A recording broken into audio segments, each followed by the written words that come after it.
आज हम grammar section में प्रेजेंट टेंस पढ़ेंगे। टेंस क्या होता है उससे पहले ये देख लेते हैं।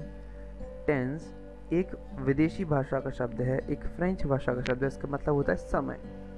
वो कार्य करने के समय को दर्शाने के लिए इसका यूज़ करते हैं। मतलब कोई कार्य कब हुआ था या कब हो रहा है या कब होगा। टेंस तीन तरह के होते हैं, एक पास्ट, एक प्रेजेंट, एक फ्यूचर। ये तीनों के तीनों टेंस एक 4 कैटेगरी वाली लिस्ट से डिनोट होते हैं। जैसे कि इंडेफिनिट भी होता है इन सब में, कंटिन्यूस भी इन सब में होता है, परफेक्ट भी होता है, परफेक्ट कंटिन्यूस भी होता है। आज हम प्रेजेंट टेंस की बात करेंगे। प्रेजेंट टेंस में सबसे पहले आता है प्रेजेंट इंडेफिनिट। इसमें हम अपनी आदतें, रेगुलर या इरेगुलर एक्शंस, अपनी भावनाएं, कई तरह की सिचुएशंस यानी कि परिस्थितियाँ, यूनिवर्सल ट्रुथ यानी कि जिन्हें झुटलाया नहीं जा सकता, मुहावरे, लोकोक्तियाँ या वैज्ञानिक तरीके से प्रूव चीज़ों को रखते हैं। जैसे कि आई ड्रिंक वाटर, ये मेरी आदत है, पानी पीने आदत होती है। कृष्णा वर्क्स इन बेंगलुरु, ये एक परिस्थिति है कि वो बेंगलोर में काम करती है। आई सेल्डम वर्क अ माइल, मैं कभी कभी एक मील चला जाता हूँ, तो एक अनियमित चीज़ है। नियमित चीज़ यहाँ पे दी हुई है, माई ब्रदर इज डॉक्टर, तो ये बिल्कुल नियमित चीज़ है, फिक्स सिचुएशन है, ये कभी चेंज नहीं हो रही। We need party tonight, ये एक भावनाई की इमोशन है, हमें आज रात को पार्टी चाहिए। Always, seldom, everyday, sometime, often, rarely, इस तरह के वर्ड आए तो हम प्रेजेंट टेंस को उपयोग कर सकते हैं। जैसे I purchase newspaper every day, रोज़ाना खरीदता है, तो ये एक आदत है, तो हम यहाँ पर प्रेजेंट इंडेफिनिट का यूज़ करेंगे। Sun rises in the east, ये यूनिवर्सल ट्रूथ है, इसे कोई प्रूफ की ज़रूरत नहीं है, तो यहाँ पर भी प्रेजेंट इंडेफिनिट का यूज़ करेंगे। Honesty is the best policy, ये भी एक प्रेजेंट इंडेफिनिट में आएगा क्योंकि एक कहावत है। Water boils at 100 degree centigrade, ये साइंटिफिकली प्रूव है। ऐसा नहीं है कि कल करेंगे तो कल ऐसा नहीं होगा, या कल किया था तो ऐसा नहीं हुआ था, हमेशा 100 डिग्री पे ही उबलेगा। चलिए देख लेते हैं इसका स्ट्रक्चर कैसा है, कैसे हम सॉल्व करेंगे क्वेश्चंस को। Subject plus V1 plus SES plus object. अब ये चीज़ देख लीजिए, स्ट्रक्चर जो होता है टेंस का वो होता है subject plus verb plus object. ये एक यूनिवर्सल फॉर्मूला होता है टेंस का, subject plus verb plus object. यहाँ पर एस या ES लगाना है सिंपल इंडेफिनिट में। एस या ES का प्रयोग केवल सिंगुलर के लिए होगा। जैसे Ram place cricket, Ram cricket खेलता है, तो हमने यहाँ पर प्लेस लगाया। ये सिंगुलर है इसलिए हमने एस लगाया। वी प्ले क्रिकेट में हमने प्ले एस नहीं लगाया है क्योंकि ये प्लूरल है। अब सिंगुलर प्लूरल क्या होता है? सिंगुलर मतलब होता है कोई भी एक व्यक्ति के बारे में बात हो। प्लूरल मतलब होता है एक से अधिक व्यक्तियों के बारे में बात हो। यहाँ पर एक खास बात और दिमाग में रखनी चाहिए, ज़्यादातर समय जब हम आई शब्द का यूज़ करते हैं, आई का मतलब होता है मैं, जब हम आई शब्द का यूज़ करते हैं तो ज़्यादातर स्थान पर हम उसको प्लूरल मानते हैं, यानी कि हम उसे एक से ज़्यादा का मानते हैं। किसी सेंटेंस में प्रश्नवाचक होने पर क्या करेंगे? डू और डज का प्रयोग होगा सिंगुलर के साथ, डू का प्रयोग होगा प्लूरल के साथ, और एस या ES का चक्कर खत्म हो जाएगा। जैसे कि subject plus do does plus not plus V1 plus object. देखिए हमने कुछ भी चेंज नहीं किया है, सब्जेक्ट के साथ डू डज लगा दिया, नेगेटिव लगा दिया है, वर्ब की फर्स्ट फॉर्म है, एस या ES हट गया है। जैसे कि Ram does not play cricket, Ram cricket नहीं खेलता है। We do not play cricket, हम क्रिकेट नहीं खेलते हैं, तो डू आया है यहाँ पर डज आया है, सिंगुलर प्लूरल का चक्कर, वही सेम चीज़। They do not occupy house, we don't have choice, हमारे पास कोई चॉइस नहीं है। इसी तरह से डू डज, अगर ये अफर्मेटिव में आ गया तो डू डज पहले आ जाएगा, सब्जेक्ट और बाकी सारी चीज़ें रिस्पेक्टिवली आखिरी तक जाएंगी। और सबसे इम्पॉर्टेंट चीज़, ये क्वेश्चन मार्क ज़रूर आएगा हर सेंटेंस के एंड में जब भी अफर्मेटिव या प्रश्नवाचक वाक्य बनेगा। तो प्रश्नवाचक वाक्य में एस या ES का प्रयोग नहीं होगा। डज राम प्ले क्रिकेट, क्या राम क्रिकेट खेलता है? डू वी प्ले क्रिकेट, क्या हम क्रिकेट खेलते हैं? डू वी हैव चॉइस, क्या हमारे पास कोई चॉइस है? तो इस तरह के सेंटेंस हम इंडेफिनिट में बनाते हैं। कंटिन्यूस की बात करते हैं तो कंटिन्यूस का मतलब होता है कार्य प्रगति पर है। ये सेंटेंस आपने कई जगह पढ़ा होगा कि कार्य प्रगति पर है, यह काम हो रहा है, चल रहा है, रही है। Something is happening right now, कोई चीज़ इस समय हो रही है। जैसे सचिन इज बैटिंग ऑन 99, मतलब बैटिंग चल रही है इंडिया की, क्रीज पर सचिन है और 99 रन बनाकर खेल रहे हैं। सिंगुलर अगर हुआ तो यहाँ पर इस का प्रयोग करेंगे, वर्ब में प्लूरल हुआ तो आर का प्रयोग करेंगे, और आई के साथ स्पेशल केस है, यहाँ पर आई के साथ हम एम का प्रयोग करेंगे। मेन वर्ब में जहाँ पहले हम V1 के साथ कुछ नहीं लगा रहे थे, वहाँ पर इस बार हम V1 प्लस ING लगाएंगे। जैसे कि subject plus is am are plus V1 plus ING plus object. Ram is playing football, Ram football खेल रहा है। I am making a noise, अब आई के साथ एम आया है। Making a noise in classroom, मैं क्लासरूम में शरारत कर रहा हूँ। अगर नेगेटिव सेंटेंस हुआ तो is am are plus not, कोई चेंज नहीं किया, जैसा कि डूडस के बाद नॉट लगाया था वैसे इज एम आर के बाद नॉट लगा दिया है। I am not making a noise in classroom, Vicky is not going to market. अगला देखते हैं, सेंटेंस से प्रश्नवाचक हो गया तो क्या करेंगे, are we going to Goa, क्या हम गोवा जा रहे हैं। Are Indians ruling the world, क्या भारतीय दुनिया पर रूल कर रहे हैं। एम आई लुकिंग वेल, क्या मैं अच्छा दिख रहा हूँ। तो हम यहाँ पर इज एम आर को यानी कि जो वर्ब है उसको पहले ले आएंगे, उसके बाद सारी की सारी चीज़ें रिस्पेक्टिवली हो जाएगी, और एंड में सबसे ज़रूरी चीज़ होती है वो क्वेश्चन मार्क।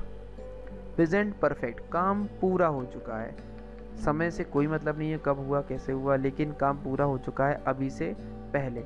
जैसे Sachin has completed his century, Sachin के 100 रन पूरे हो चुके हैं। बैटिंग हो गई है, हमें ये नहीं पता आउट हुआ है कि नहीं हुआ, कितने रन बन गए, 200 बन गए, 250 बन गए, कोई मतलब नहीं है। सचिन के 100 रन पूरे हो गए, ये एक परफेक्ट सेंटेंस है। We can use even, never, yet, already, so far, इन शब्दों का हम यूज़ कर सकते हैं परफेक्ट टेंस में।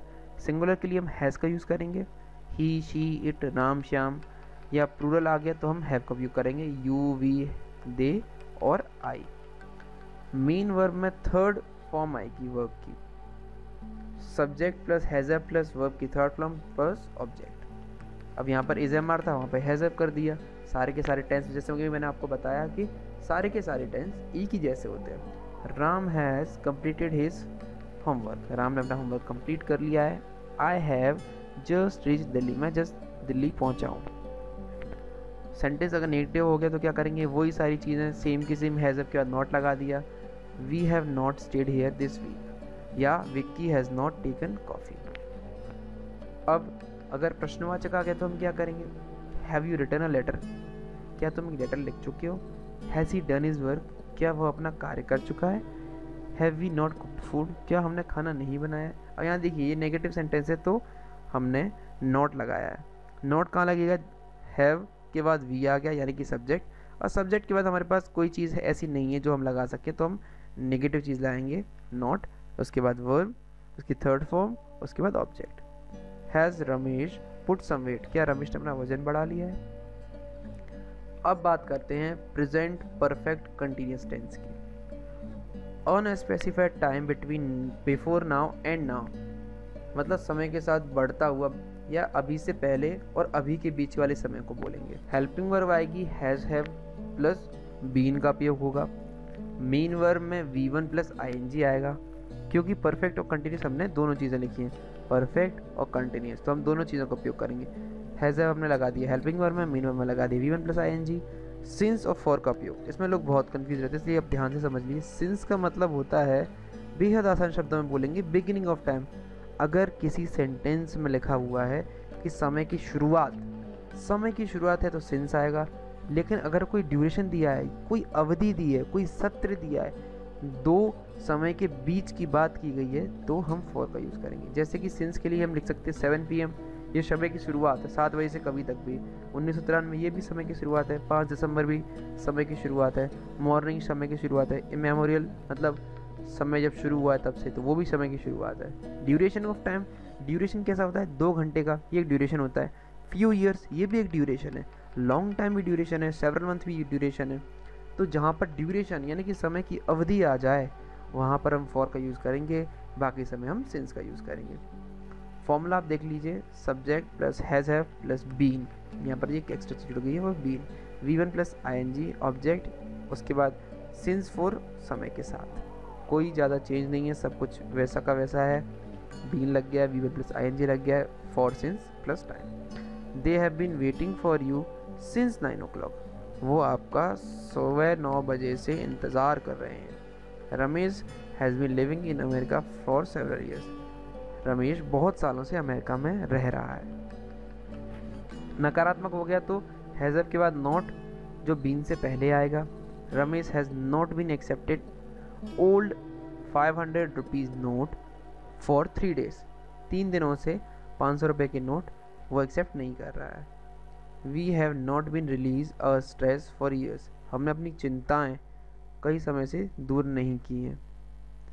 किसी सेंटेंस में प्रश्नवाचक होने पे हैज़, हैव, सब्जेक्ट, बीन, यहाँ पर आप समझ गए होंगे, जैसे मैंने हैज़ हैव बोला होगा कि प्रश्नवाचक आएगा तो जो वर्ब आएगी हेल्पिंग वर्ब वो आगे आ जाएगी, उसके बाद सारा का सारा सेम रहेगा। Has Ram been accepting old note since dawn, क्या Ram early in the morning या बेहद सुबह से पुरानी नोट ले रहा है। Have we not been releasing our stress for few months, क्या हमने कुछ समय से अपना स्ट्रेस रिलीज नहीं किया है। Have they not been looking for customer since 1948, क्या उन्होंने 1914 से कस्टमर्स के बारे में नहीं देखा या कस्टमर्स को नहीं सोचा है। तो ये प्रेजेंट परफेक्ट कंटिन्यूस होगा। अब हम थोड़े से क्वेश्चंस कर लेते हैं। राम डैश फुटबॉल, कोई वर्ब आपको दिख रही है यहाँ पर? कोई वर्ब नहीं है, तो इसका मतलब ये होगा कि यहाँ पर हम सिंपल इंडेफिनिट में इसका काम कर सकते हैं। Ram plays football. Vinita is, अब यहाँ पर इज आ गया, आपको पता है इसके बाद जो मेन वर्ब है उसमें ING आता है, तो लुक लिखा हुआ तो यहाँ पे क्या आ जाएगा? Looking, ING। अरुण हैज़, अब यहाँ पर हैज़ आ गया तो ये आपको पता है कि थर्ड फॉर्म आएगी तो मेड हो जाएगा। माई वर्क, अब डू लगा हुआ है यहाँ पर, डू। अब यहाँ पर आप क्या करेंगे? आपको दो दो कोष्टक दे दिए हैं, बीच में नोट है। अब आप क्या करेंगे? ये मैंने आपको बता चुका हूँ, जहाँ पर इवन, येट, ये सारे वर्ड आते हैं वो हमेशा परफेक्ट में यूज़ होता है, तो हम यहाँ पर लिख देंगे, तो यहाँ पर डन आ जाएगा, हैज़ आ जाएगा। We have been celebrating many festivals since centuries. अब इसमें क्या एरर हो सकती है आप बताइए? इसमें सिंस सेंचुरीज लिखा हुआ है, सेंचुरीज माने कई सालों से, तो सालों से या सेंचुरीज से सिंस नहीं आएगा क्योंकि वो ड्यूरेशन है, तो यहाँ 4 आएगा। The teacher has took the responsibility, यहाँ पर क्या गलती है? ये टुक, ये आपको दिख रहा है, थर्ड फॉर्म आएगी। टेक, टुक, टेकन, थर्ड फॉर्म आएगी, तो ये इसके आंसर हो जाएंगे। Please, looking, made, has not done and taken. इसके बाद ये सारे के सारे सेंटेंस हैं, इनका बेसिक फॉर्मूला सामने दिया हुआ है, आप चाहें तो वीडियो को पॉज करके यहाँ से याद कर सकते हैं। आपका बहुत बहुत धन्यवाद।